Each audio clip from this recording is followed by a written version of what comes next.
അപ്പോൾ നിങ്ങൾ ഇഷ്ടപ്പെടുന്ന പാഷൻ ഒരു പ്രൊഫഷൻ ആക്കാൻ പറ്റുമല്ലോ. അപ്പോൾ അതിലൊരു ബെറ്റർ ഓപ്പർച്യൂണിറ്റിയാണ് ടെന്നീസ് ബോൾ ക്രിക്കറ്റ് ഇന്ന് പ്രൊവൈഡ് ചെയ്യുന്നത്.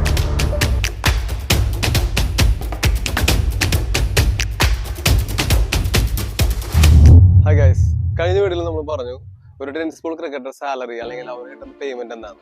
എല്ലാവർക്കും എക്സൈറ്റഡ് ആയിട്ടുള്ള അറിയാൻ ആഗ്രഹിക്കുന്ന ഒരു പോയിന്റ് ആണത്. അപ്പൊ ഞാൻ പറഞ്ഞു വരുന്നത് ടെന്നീസ് ബോൾ ക്രിക്കറ്റേഴ്സിന്റെ വരുമാനത്തെ പറ്റിയാണ്. ISPL പോലുള്ള പ്ലാറ്റ്ഫോം വന്നതോട് തന്നെ ടെന്നീസ് ബോൾ ക്രിക്കറ്റേഴ്സിന്റെ വരുമാനം ലക്ഷങ്ങളാണ്. ചിന്തിക്കാൻ പറ്റാത്ത വരുമാനമാണ് ഓരോ ടെന്നീസ് ബോൾ ക്രിക്കറ്റേഴ്സും ഏൺ ചെയ്തുകൊണ്ടിരിക്കുന്നത്. കേരള ക്രിക്കറ്റേഴ്സിന്റെ കാര്യം അവിടെ നിൽക്കട്ടെ. നമുക്ക് മുംബൈ ക്രിക്കറ്റ് അല്ലെങ്കിൽ നോർത്ത് ക്രിക്കറ്റിലെ എസ്പെഷ്യലി കേരളത്തിന് പുറത്തുള്ള മറ്റുള്ള സംസ്ഥാനങ്ങളിലെ മികച്ച പ്ലെയേഴ്സിന്റെ വരുമാനത്തിൽ നോക്കുകയാണെങ്കിൽ കരണംബാല എന്നൊരു പ്ലെയറുടെ വരുമാനം എത്ര ഉണ്ടായിരിക്കും ഊഹിക്കാൻ പറ്റും നമുക്ക്. മോർ ദാൻ 50 lakhs ആണ് പെർ ഇയർ അവൻ സമ്പാദിക്കുന്നത് എന്ന് പറഞ്ഞാൽ വിശ്വസിച്ച് ചെയ്യാൻ പറ്റും. തീർച്ചയായിട്ടും ISPL അടക്കം ISPL ഫസ്റ്റ് സീസൺ അവൻ സോൾഡ് ആയത് 27 lakhs ആണ്. സെക്കൻഡ് സീസൺ അവൻ സോൾഡ് ആയത് 20 lakhs ആണ്. ബാക്കിയുള്ള ഓൾ ഇന്ത്യ ടൂർണമെന്റ്സും എല്ലാം കൂടി കണക്ക് നോക്കുകയാണെങ്കിൽ മോർ ദാൻ 50 lakhs ആണ് അവൻ പെർ ഇയർ സമ്പാദിക്കുന്നത് ഇൻകം. കരണംബാല എന്ന് പറയുന്നത് ഒരു എക്സാമ്പിൾ മാത്രമാണ്. അതുപോലെ തന്നെ ഓൾ ഇന്ത്യയിൽ റെപ്യൂട്ടഡ് അല്ലെങ്കിൽ ഒരുപാട് പേരെടുത്തുള്ള ഒരുപാട് പ്ലേയേഴ്സ് ഉണ്ട്. ISPL കളിക്കാതെ കേരളത്തിലെ ഓൾ കേരള ടൂർണമെന്റ്സ് മാത്രം കളിച്ചിട്ട് ഒരുപാട് ഇൻകം ജനറേറ്റ് ചെയ്യുന്ന പ്ലേയേഴ്സ് നമ്മുടെ ഇടയിലുണ്ട്.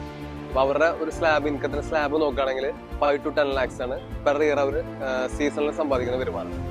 അപ്പൊ ടെന്നീസ് ബോൾ പ്രൊഫഷണൽ ക്രിക്കറ്റർ ആക്കിയാൽ എന്ത് കിട്ടും എന്നുള്ള ചോദ്യത്തിന് മറുപടിയാണ് ഈ വീഡിയോ. അപ്പൊ നിങ്ങൾ ടെന്നീസ് ബോൾ ക്രിക്കറ്റിലേക്ക് എൻ്റർ ചെയ്യുമ്പോൾ ഇനീഷ്യൽ സ്റ്റേജിൽ നമുക്ക് വിചാരിക്കുന്ന ഏർണിങ്സോ അല്ലെങ്കിൽ വരുമാനം നമുക്ക് കിട്ടുന്ന വരില്ല.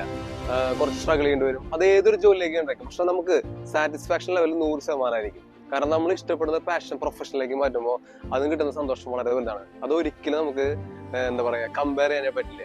അതുപോലെ തന്നെ ടെന്നീസ് ബോൾ കളിച്ചിട്ട് ക്രിക്കറ്റ് എന്തെങ്കിലും യൂസ്ഫുൾ ആണോ, എന്തെങ്കിലും നമുക്ക് കരിയർ ബിൽഡ് ചെയ്യാൻ പറ്റുമോ, അതിനൊരു ഉദാഹരണമാണ് ഞാൻ. അപ്പോൾ ഒരു എസ്റ്റാബ്ലിഷ്ഡ് ആയിട്ട് ടെന്നീസ് ബോൾ പ്ലെയർക്ക് ഒരു വർഷം ഏൺ ചെയ്യാൻ പറ്റുന്ന വരുമാനം എന്ന് പറഞ്ഞത് 12 to 20 lakhs ആണ്. നിങ്ങളൊരു പാഷൻ പ്രൊഫഷനിലേക്ക് ഇറങ്ങുമ്പോൾ റിസ്ക് എടുത്താൽ മാത്രമേ നിങ്ങൾക്ക് അച്ചീവ്മെന്റ്സ് ഗ്രാബ് ചെയ്യാനായിട്ട് പറ്റൂ. പിന്നെ ഇന്നത്തെ ജനറേഷനിൽ തീർച്ചയായും പ്രൊഫഷൻ ആക്കാൻ പറ്റുന്ന ഒന്നാണ് ടെന്നീസ് ബോൾ ക്രിക്കറ്റ്. അപ്പോൾ ഇന്നത്തെ വീഡിയോ യൂസ്ഫുൾ ആണെന്ന് തോന്നുകയാണെങ്കിൽ സപ്പോർട്ട് ചെയ്യുക.